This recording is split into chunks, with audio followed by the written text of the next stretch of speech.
हिमाचल प्रदेश विच डेहरा उपचोण तो वड्डी खबर सामने आ रही है। इत्थों भाजपा उम्मीदवार हुशियार सिंह हार चुके ने ते सीएम सुखविंदर सिंह सुक्खू की पत्नी कमलेश ठाकुर ने उन्होंने हरा दिता है। हालांकि अजे तक कोई अधिकारिक तौर पर पुष्टि नहीं की गई है, पर 10 राउंडा की गिनती खत्म हो चुकी है। अजिहे च भाजपा की अकल ने कोई मदद नहीं की। चोणों तो पहला ही पार्टी में शामिल हुए आज़ाद विधायक हुशियार सिंह नूं वड्डा झटका लगा है अते वो हार चुके ने। वो लगातार 2 चोणां विच इत्थों जितते रहे सन। जानकारी अनुसार हिमाचल प्रदेश दीआं 3 सीटां विचों डेहरा सीट का पहला नतीजा सामने आया है। इत्थे सीएम सुक्खू की पत्नी कमलेश ठाकुर ने जित दर्ज की है। भाजपा के हुशियार सिंह नूं हार का मुँह देखना पिया है। वो इत्थों जित की हैट्रिक नहीं लगा सकेगा। दरअसल डेहरा सीट ते 10 जुलाई नूं वोटिंग हुई सी। इस तो बाद शनिवार सवेरे इत्थे गिनती शुरू हो गई। कमलेश ठाकुर पहले 5 गेड़ा विच पछड़ते रहे, पर इस तो बाद उन्होंने लीड हासिल करनी शुरू कर दी और फिर लीड करना जारी रखा। उन्होंने जित तो पहला ही लीड दे के कांग्रेसी समर्थकों ने जश्न मनाना भी शुरू कर दिता सी। डेरा उपचोण च जित तो बाद कांग्रेसी उम्मीदवार कमलेश ठाकुर ने कहा कि इत्थों के लोग मेरी जित तो 10 गुणा ज़्यादा खुश हैं।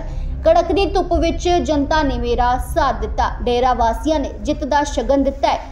सौरिया प्रति जिम्मेवारी वखरी है, पर इत्थे मेरे माता पिता प्रति वखरी जिम्मेवारी है। कांग्रेस कार्यकर्ताओं ने, मंत्री ने, एमएलए ने, सब ने आके दिन रात पार्टी का जो है कर्तव्य निभाया। कितना चुनौतीपूर्ण था ये सफर? देखिए, चुनाव तो चुनौतीपूर्ण होता है। कोई के साथ भी चुनौती के साथ भी और उसके चुनाव के साथ भी CH है। आप क्रेडिट किसे देंगे? मैं इसका क्रेडिट जनता को दूंगी जी, भाई बहनों को दूंगी जिन्होंने कंधे से कंधा मिला के साथ दिया। अब एक ही परिवार से आप 2 सदस्य हैं जो विधानसभा पहुंच रहे हैं, किस तरह से आप देखते हैं सबको और क्या प्राथमिकताएं रहेंगी आपकी? देखिए जी, उनका मतलब कि CM साहब की अपनी ड्यूटी है, मेरी अपनी ड्यूटी है अपने देहरा के प्रति, तो अपनी अपनी ड्यूटी निभाएंगे हम। मैडम, देहरा में नारा काम कर गया बेटी का?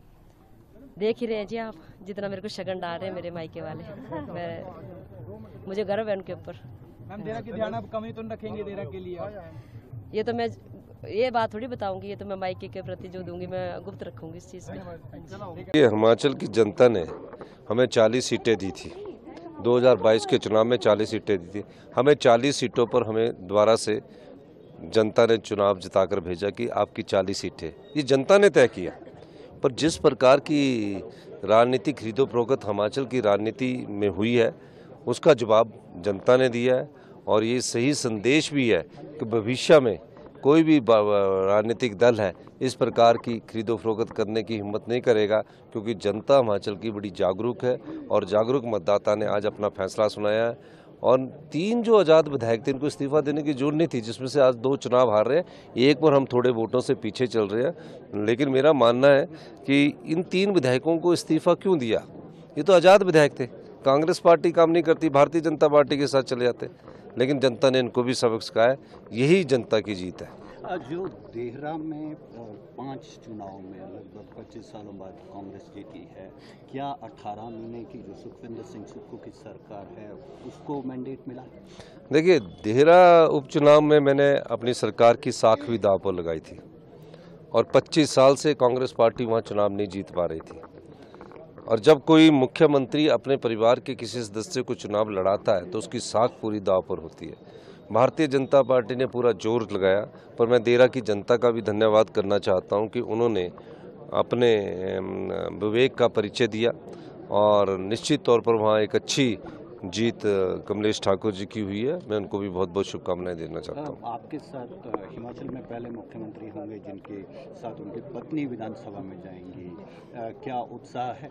नहीं, ये जो चुनाव था ना, ये मेरी पत्नी का पता नहीं था कि उन्होंने चुनाव लड़ना कि नहीं लड़ना है। हाई कमांड ने लोकसभा चुनावों में भी उनसे बात की थी, विधानसभा चुनावों की सर्वे रिपोर्ट के बाद भी बात की थी, और मैंने 2 दिन का समय मांगा था।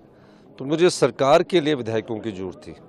मुझे सरकार को जिस प्रकार की राजनीति का प्रवेश हिमाचल में हुआ, उस दृष्टि से मैंने ये निर्णय लिया कि हमारी सरकार की स्टेबिलिटी के लिए एक सीट पर जीतना जरूरी है।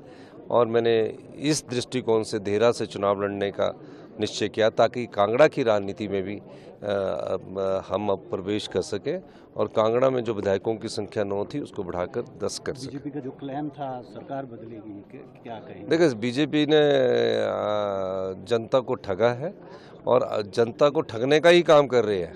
4 जून को बनेगी, फिर 3 उपचुनाव फटाफट करवा दिए। हमने सोचा ये चुनाव हरियाणा के साथ होंगे, लेकिन हरियाणा के साथ होकर नहीं, ये जो उपचुनाव इन्होंने फटाफट करवा के ये सोचा कि ये जीतेंगे। और बीजेपी के गढ़ है तीनों, ऐसा नहीं कि तीनों बीजेपी के गढ़, तीनों बीजेपी के गढ़ों में हम 2 सीटों पर जीते, ये बहुत बड़ी उपलब्धि है। हमीरपुर में 1500 वोटों से हार गए हैं। हमीरपुर में अभी उन्होंने मेरे ख्याल रिकाउंटिंग की, थोड़ी वोटों से हारे हैं। लोकसभा में तो हम वहाँ 22,000 से डाउन थे, लेकिन तीनों विधानसभा, लोकसभा का चुनाव अलग होता है और विधानसभा के चुनाव में जनता ने हमारी कार्यप्रणाली को वोट दिया। आखिरी में सर, राष्ट्रीय राजनीति में जो नेशनल स्तर पर देखें तो जो गठबंधन है उनको असेंबली जितने भी बाई इलेक्शन हुए हैं कांग्रेस गठबंधन को मिले हैं, किस तरह से देखते हैं? निश्चित तौर पर अच्छा है और हम लोगों को इससे फायदा हुआ है। जनता ने कांग्रेस के प्रति रुझान दिखाया और हमारी नीतियों के प्रति, कांग्रेस के प्रति फिर मजबूत होकर आ गया। धन्यवाद।